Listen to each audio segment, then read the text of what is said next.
This morning, my kangaroo Elton and I are waking up in the Taronga Zoo.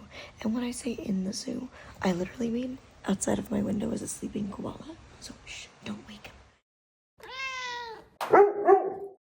Hello and good morning. We are waking up in the Taronga Zoo, like quite literally in the zoo. There's just a giant open window with animals. There's been a koala who's been sleeping all morning, but we just woke up. And then there's some kangaroos around, lots of bird sounds. It's absolutely insane. I like literally did my makeup today. Oh, that was Good morning. I thought They gave him some food. Oh, they gave him food? Yeah, a bunch of tree I thought branches. He jumped or something. Is he eating them? Yeah. Oh, incredible. It's just incredible. So I'm calling each and every single one of them Elton. They're all Elton, including him.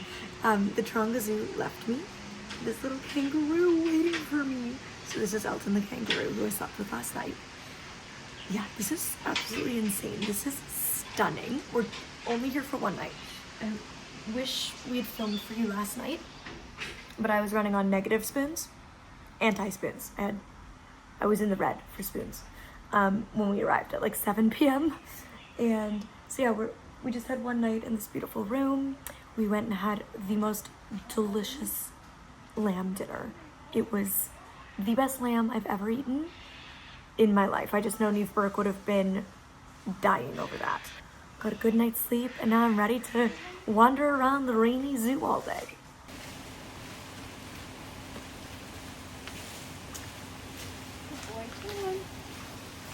Oh, Molly, he's climbing down the tree. Stop. But there's a puddle underneath the tree. Oh, no. He's climbing all the way down here. Listen. I don't know if you'll hear him. Oh my God, he's climbing down the tree. Right into the water. Here he comes on the bottom. Look at this. He's feeling the water like, oh no. Oh. Here he comes. That's it. Oh, you're a bit wet. Oh. Here he goes. He's walking towards the caretaker. So sweet. He's a sweet boy. He's walking back to his tree. What's that? She's holding out the trees. Oh, here he comes. Here he goes. He's following her to the Oh, this is incredible. a different tree for him to climb up and eat. Oh, he's so cute. He walks around. Come on. No, This is you not want your natural. wet tree, do you? They probably don't like the rain. Yeah, not as much. I mean, their coat has sort of like it's basically a barrier between the rain hitting their skin. So they don't actually get too wet underneath. But yeah, I don't think he loves the rain. He's trying to find I'm a way with you, around the water. Baxter. Yeah. I mean, I don't like the rain either. Okay, so we got our flat whites because we're such Aussies now. Fun fact, flat whites were invented in Australia, not New Zealand. Remember that. They put little latte art apparently, which is very cute. We love the flat white. It's delish. This yogurt cup is magic. She's already had one. Once we finished breakfast, we started our tour of the zoo with our fantastic tour guide, and the first stop was the dingoes. His keepers walked past, and this is the man. And even though he loves the keeper means food as much as anything. Yes. He's like, where's breakfast? Yeah, so he's come right forward to the edge of the cliff, and he's watching. They're both looking now. They're both saying to the keepers, okay, you're walking, you're having coffee. They've got coffee in their hand. Where's our food? So we can keep walking up the hill a bit. No, now they've guide both dog come harness up. on a dingo. So she Is can she on have the a little ground bit. right now? She's on the ground now, and she's walking towards us. And I think she's going to jump up the tree that's right in front of us. So here she goes. So her paws are really. I just heard it. She is coming. She's coming up. She knew you were here, you see. She said, I will just demonstrate how I eat the top leaves of each tree. Listen. No, do you hear her? Do you hear her? And here she is, right up close for us. Good on you, sweetheart. As you say, She's putting on a show. She wants to be a she YouTube is, star. yeah, actually, She yeah. has big ambitions. She saw a camera and she said, our girls are used to that. There's a camera, I've got to be here. So she's quite fussy now with what leaf. She's sniffed one leaf. Oh, so she's picking out what So she she's wants? grabbing it. She'll sniff. Now, obviously, that did not pass the test. She's looking the other side now. She's looking to her left, away from us. Okay, so after the dingoes, we went to the koalas and watched them have breakfast, and now we're headed to the wallaby named Alkira, and Molly was lucky enough to get to interact with her up close.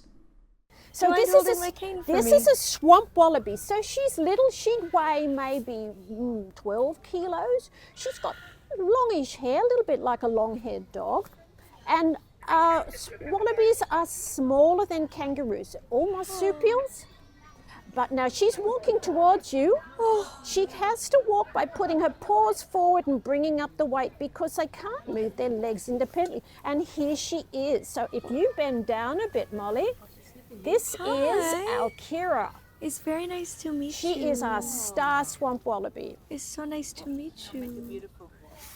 Oh, she is beautiful. How could she be more beautiful? What color so is she? she is a brown, rusty colour with little white my markings love. on her face.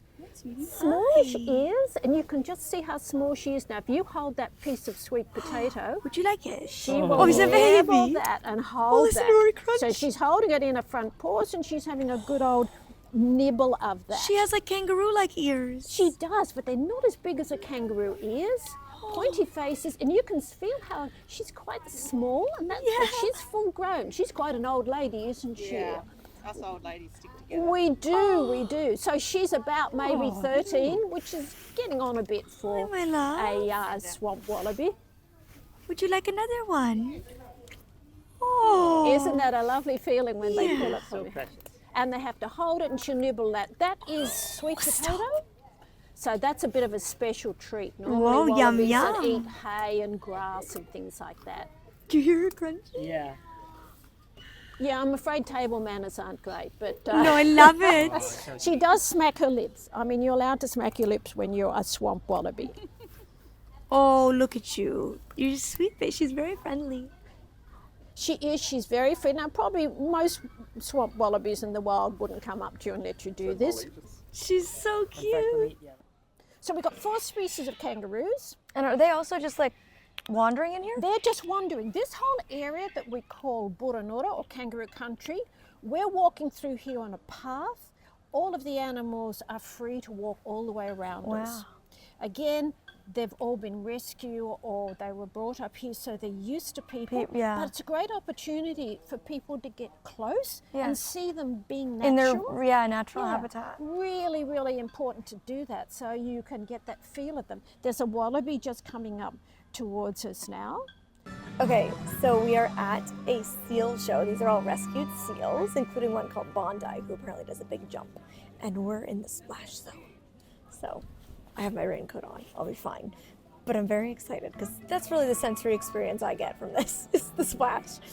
Bondi is apparently the big splasher. He was rescued, shocker, on Bondi Beach. So very excited. Are you excited to get wet? Very excited. Yeah, it'll be cute. It'll be fun. The jumping seals. Here we go. Okay, good morning everyone. How are we today? Good morning. Fantastic. Well, welcome to Taronga and Seals for the Wild. We are getting ready to meet the first of our seals. He is one of our relocated seals. His name is Pepper, and he came to us from a zoo in Holland when he was just 1.5 years old. And Pepper, he is what we call a Californian sea lion. There you go. So as One of many yours. Yes. on the west One coast of our of very North own. America. What's he look He's like? so big. In California and as far north as Vancouver in We ran up Canada and as onto a far podium. down south as Baja, Mexico. Everyone, please make Pepper and Keeper Dana welcome. Oh! Now, it is in the water where he truly shines. He's gonna jump into the water. Oh, no way. Yep. Oh my God. What's he doing? What's And he he's doing? dolphining right, they call it, right in front of He us, is leaping doing in and out. something known as porpoising or bowing. So it's a really quick Oh. and efficient way for him to move around the water. Whiskers! The end of Oh, that he's whiskers are flipping them up for us. sensitive nerve fibers. Hey. And they help him detect currents and motion in the water in all sorts of conditions. Is this where their whiskers are? That is, yep.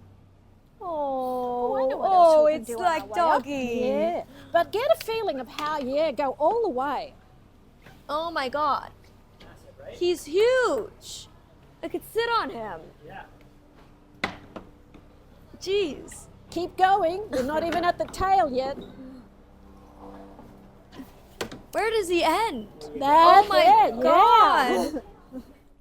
It's so cool how many statues of all the different animals the Taronga Zoo had, so Molly could get a good feel for them all. And it's so interesting thinking about all the animals. Molly has really no idea what they look like because no one's ever described them, or they're just too abstract for it to make sense. So getting to feel all these statues really helps. And one of the things we realized was that Molly didn't know how many animals have eyes on the sides of their heads instead of the front. Anyway, this is a clip of her feeling the giant statue of a giraffe, and it was honestly way bigger than even I expected, having never been up close to a giraffe before. And then immediately after this, our tour guide actually brought out a bone from a giraffe leg. I think she said it was the giraffe foot. And Molly got to feel that, which was really special. Now, you know what that is? So is this the base, like the base of the leg? No, that is actually like our foot. Let me just show you. So, is it okay if I touch your foot? Yeah. Okay, so that is like that. Whoa. That's all that is. What? Yep. Giraffes, believe it or not, are walking on their toes. So it's really up high, and this is like the version of your So foot. it's like he's wearing high heels. It's like they're wearing high heels, yeah. why As it's if so they're tall. not tall enough as they are.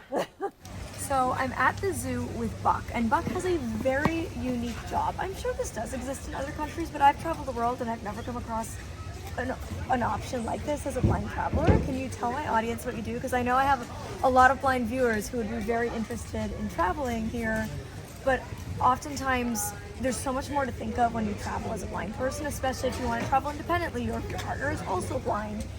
There's so many more things that you have to consider. How accessible is it going to be? What options are there for me when I land in a country? So what do you guys do?